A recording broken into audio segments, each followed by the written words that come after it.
नमस्कार, मैं doctor Nikita Sharma, department of chemistry, SPNKS government PG college Dausa से हूँ। आज हम न्यूक्लियर मैग्नेटिक रेजोनेंस स्पेक्ट्रोस्कोपी के बारे में पढ़ेंगे। सबसे पहले प्रश्न उठता है कि स्पेक्ट्रोस्कोपी क्या होती है। Spectroscopy is the branch of science to obtain the spectrum of a compound having unknown structure and to explain the molecular structure of that compound by the analysis of spectrum. Plural of spectrum is called as spectra. इसका मतलब ये है कि spectroscopy science की वह branch है जो कि किसी अननोन कंपाउंड की मॉलिक्यूलर स्ट्रक्चर को बताती है। मतलब हम स्पेक्ट्रोस्कोपी में जो स्पेक्ट्रम प्राप्त होता है उसके द्वारा हम किसी अननोन कंपाउंड की मॉलिक्यूलर स्ट्रक्चर के बारे में पता लगा सकते हैं। अब आता है nuclear magnetic resonance spectroscopy. It is a branch of science in which we study the transition between the energy level of the nucleus of the given sample by the radiation of the radio frequency region. NMR spectroscopy में हम radio frequency region के radiations को use में लेते हैं, जिसमें कि जो ट्रांजिशन होता है वो न्यूक्लियस की एनर्जी लेवल के बीच में होता है। NMR स्पेक्ट्रोस्कोपी में nuclei are positively charged and spin on an axis. जैसे न्यूक्लियस जो होता है वो पॉजिटिवली न्यूक्लियस के अंदर हम देखते हैं कि प्रोटॉन और न्यूट्रॉन होते हैं। प्रोटॉन इज़ पॉजिटिवली चार्ज्ड, ठीक है। अब जैसे हम न्यूक्लियस के अंदर प्रोटॉन और न्यूट्रॉन होता है और न्यूक्लियस के बाहर इलेक्ट्रॉन चक्कर लगाते रहते हैं, इलेक्ट्रॉन इज़ नेगेटिवली चार्ज, क्योंकि पूरा का पूरा जो एटम होता है उसमें हम देखते हैं वो न्यूट्रल होना चाहिए। न्यूट्रल मतलब पॉजिटिव चार्ज नेगेटिव चार्ज के द्वारा बैलेंस होना चाहिए। तो न्यूक्लियस के अंदर जो प्रोटॉन्स होते हैं वो पॉजिटिवली चार्ज होते हैं और वो अपने एक्सिस पर स्पिन करते रहते हैं। स्पिन करने के कारण वे एक टाइनी मैग्नेटिक फील्ड को क्रिएट करते हैं। तो nuclei are positively charged and spin on an axis, they create a tiny magnetic field. जो न्यूक्लियस होते हैं वो अपने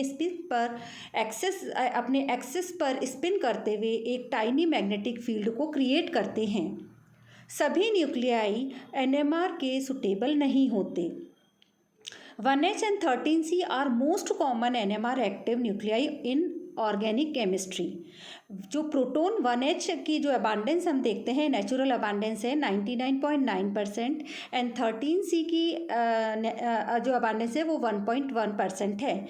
12C जो कार्बन 12 है वो NMR एक्टिव नहीं होता, उसकी जो अबांडेंस है वो है 98.9%। Normally the nuclear magnetic field are randomly oriented.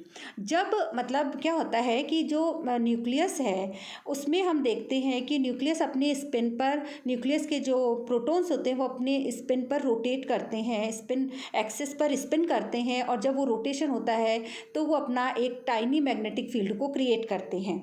लेकिन जब हम उसके ऊपर एक्सटर्नल मैग्नेटिक फील्ड अप्लाई करते हैं तो nuclear magnetic field can either be aligned with the external magnetic और oppose the external magnetic field. यहाँ हम ये जो फिगर देख रहे हैं, इस फिगर में फर्स्ट फिगर है जिसमें हम देख रहे हैं कि a spinning charge generate a magnetic field as shown by the animation on the right. हम ये देख रहे हैं कि राइट में इसका एनिमेशन है।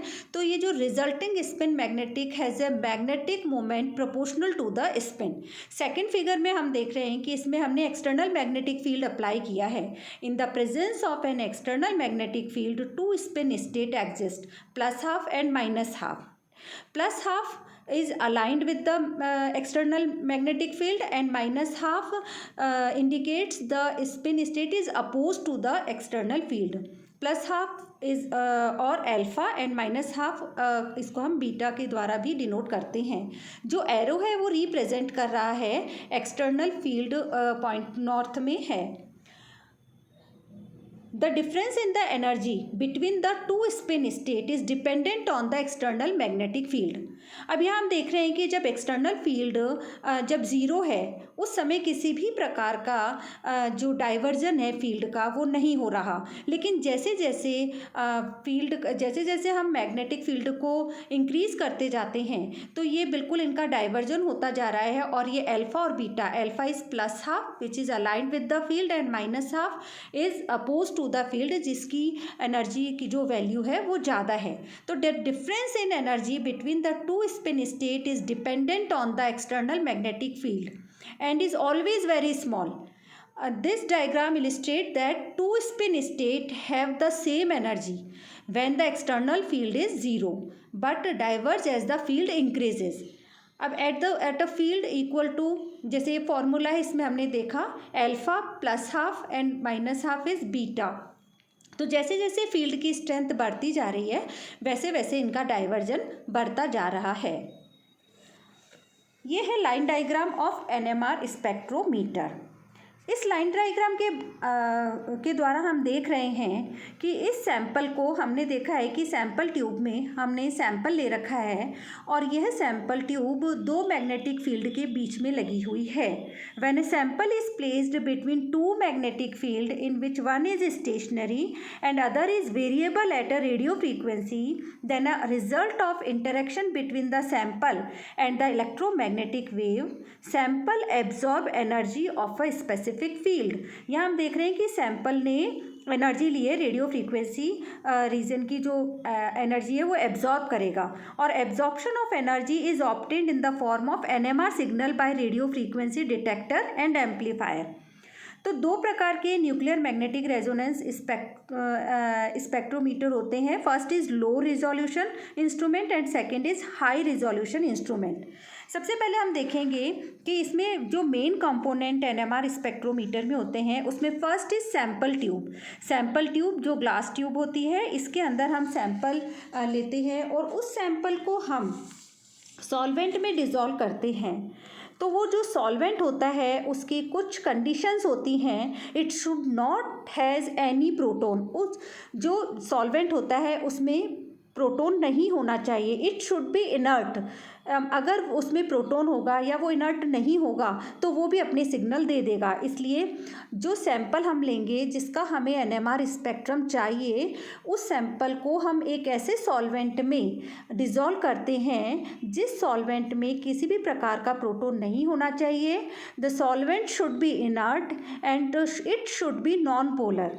It's boiling point should be low and it should be comparatively cheap. मतलब सस्ता होना चाहिए, उसका बॉइलिंग पॉइंट कम होना चाहिए, वह नॉन पोलर होना चाहिए, वह इनर्ट होना चाहिए और उसमें प्रोटोन नहीं होना चाहिए. For example carbon tetrachloride is suitable for solvent. इसके अलावा CdCl3 क्लोरोफॉर्म को भी हम सॉल्वेंट की तरह काम में ले सकते हैं. Second is sample probe. Sample probe का मतलब ये है जैसे इस डायग्राम में हम देख रहे हैं कि सैंपल ट्यूब के अंदर हमने सैंपल ले रखा है और उस सैंपल को हमने किसी सॉल्वेंट में डिज़ोल्व कर लिया. CdCl3 हो या CCl4 में हमने डिज़ोल्व कर लिया.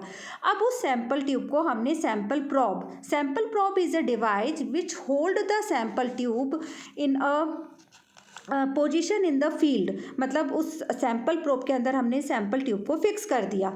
अब फिर हम देख रहे हैं कि मैग्नेट, ये जो मैग्नेट है ये मैग्नेटिक फील्ड को प्रोड्यूस करेंगे और वह सैंपल ट्यूब जो होगी उसमें जाएगा.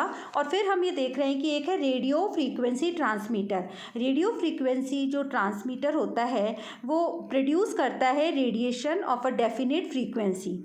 It works as a source coil. Generally radio frequency oscillator with megahertz capacity का यूज़ में लिया जाता है.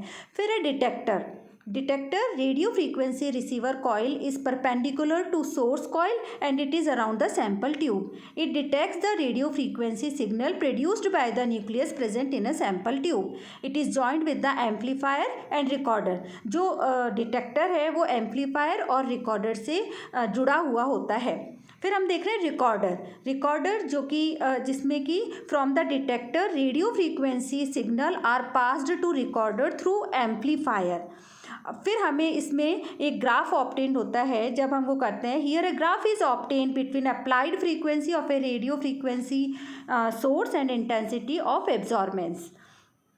अगर हम इसकी प्रोसीजर देखें तो प्रोसीजर वही कि हमने सैम्पल ट्यूब ली, सैम्पल ट्यूब ने हमने सैम्पल लिया, उस सैम्पल को हमने सॉल्वेंट में डिज़ोल्व किया, सैम्पल में डिज़ोल्व करके हमने सैम्पल ट्यूब को sample tube is placed between poles of an electromagnet, हमने इलेक्ट्रोमैग्नेटिक फील्ड के बीच में उसको रख दिया। On all the sides of sample tubes transmitter and receivers coils are present. जो सैम्पल ट्यूब है उसकी तरफ उसके चारों तरफ ट्रांसमीटर और रिसीवर्स कॉइल प्रेजेंट होती है, और जब हम इसके ऊपर जैसे ही फ्रीक्वेंसी रेडियो फ्रीक्वेंसी ट्रांसमीटर के थ्रू जब इनके ऊपर रेडिएशंस आती है तो ये अपने सिग्नल देते हैं, और सिग्नल को हम रिकॉर्डर में हमें receiving coil gives signals to the detector and NMR spectrum is recorded.